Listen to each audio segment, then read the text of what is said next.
C'est la deuxième fois que Poutine défie frontalement l'Europe ou l'OTAN. Et au lieu de répondre sur le terrain, leurs dirigeants préfèrent s'agiter dans les interviews. La première fois, c'est avec l'Oreshnik. Ils ont raconté à leur population que la Russie démontait les machines à laver pour fabriquer ces missiles, alors qu'aucun de leurs systèmes n'a jamais réussi à intercepter ce missile. Vladimir Poutine avait même prévenu les Américains qu'il l'utiliserait en Ukraine. Résultat, il a lancé un défi clair. Son Oreshnik contre tous leurs boucliers antimissiles avec Kiev pour cible, jusqu'à aujourd'hui silence total.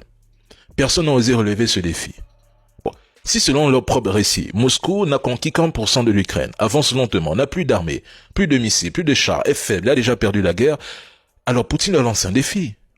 Vous voulez la guerre contre la Russie? Très bien, commencez là, et le débat s'arrêtera là. Parce que multiplier les éditos, les analyses et les coups de menton médiatiques ne sert à rien si vous êtes incapable de faire plier Moscou. Ils passent leur temps à annoncer que la Russie est affaiblie, à genoux, incapable d'avancer en Ukraine, mais ce sont les mêmes qui, dans la phrase suivante, nous expliquent que cette Russie soi-disant moribonde va envahir l'Europe et coloniser l'Afrique.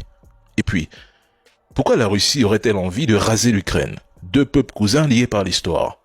Ce sont les Occidentaux qui ont soufflé sur les braises pour diviser, opposer, pousser au conflit, en parlant même de 2022. Ils oublient trop vite que ce sont les dirigeants des républiques populaires de Donetsk et Louhansk qui ont officiellement demandé une assistance militaire à Moscou. Le traité d'amitié, de coopération et d'assistance mutuelle est entré en vigueur le 25 février 2022, prévoyant précisément une aide militaire réciproque en cas d'agression. Ça, ils ne le mentionnent pas.